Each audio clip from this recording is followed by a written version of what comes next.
All right, let me do a quick check-in with, I think it's chapters 35 to 40 of Lady Anna, where we're continuing to get like the real battle of Lady Anna trying to suppress, not Lady Anna, the Countess, her mother, trying to suppress her, trying to bully her into either, you know, rejecting Daniel, and indeed he comes, but it, of course, backfires. I think the Countess didn't really want it to happen, but it was like they were going to try and get him to renounce his claim on her.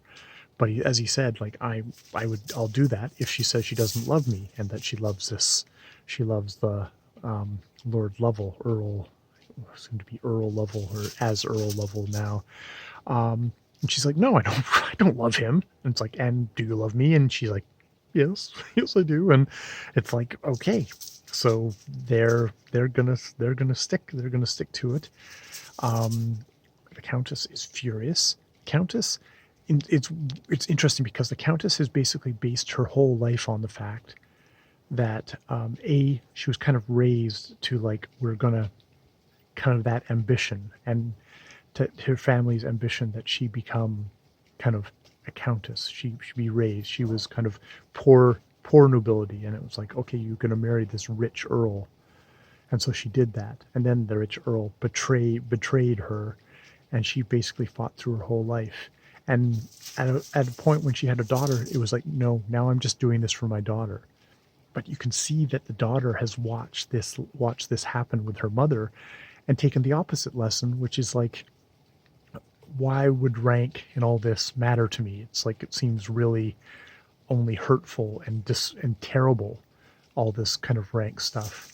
And so that, when the only decent person in her life is this guy, Daniel, and he isn't of rank, she doesn't see anything wrong with actually doing it. So paradoxically, her great life journey, yearning of the Countess has produced the exact opposite effect in her daughter, which unfortunately then completely destroys the Countess's hopes for what she wants in life.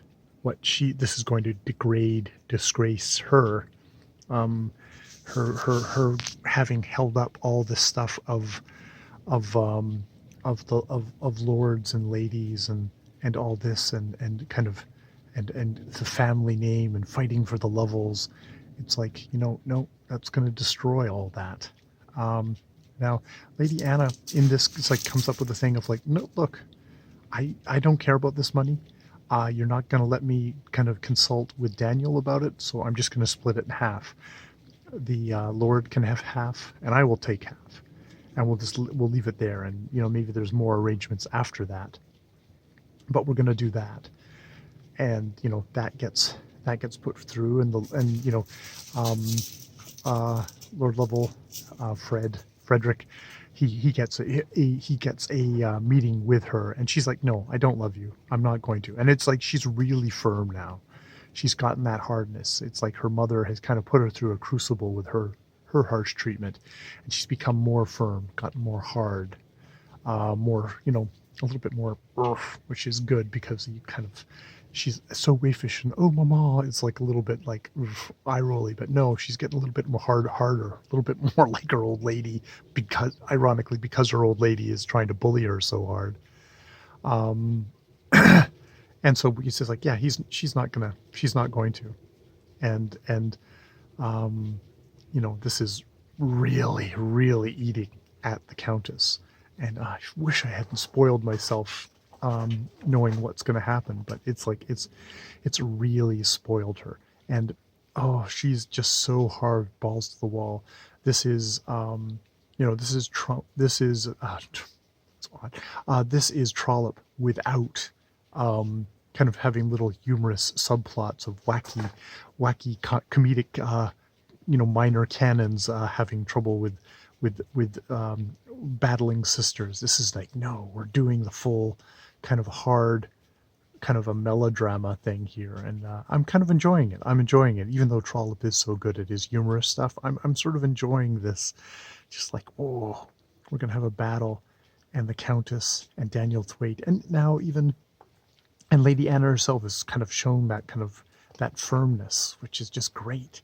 And they're all right, and they're all, and I think the Countess is least right, and but you can see psychologically why this is her thing, and you can also see why this is, it's a country that is based on class, and there's that deeply unsettling thing of the idea of class getting eroded. And I mean, we're still well before, that. Maybe it's like the great blows of that, with World War One and the mass death, and is gonna knock it down even more so. And and the rise of the Industrial Revolution, and just the great changes of the Victorian society, which really kind of still echo through how we live today. Yeah. So that is Lady Anna for these 5 chapters. I think I've got like another 8 chapters left, 8 or 9 chapters left. It is honed Trollope. It's Trollope of like one plot line getting hammered through. I find the legal back and forth actually pretty interesting, because that is sort of part of the backbone, the real backbone of the society. People found this, if you find this the tedious side, like, oh, it's just legal wrangling. It's like, no, that's how our world is constructed, and that's how this Victorian world was constructed, and it matters, and it's real, and it's got all these human people in it, and these lawyers, and with their own very human foibles in it too. So I'm enjoying all that. Even that, I'm such a wonk, such a Trollope wonk. All right, more videos later.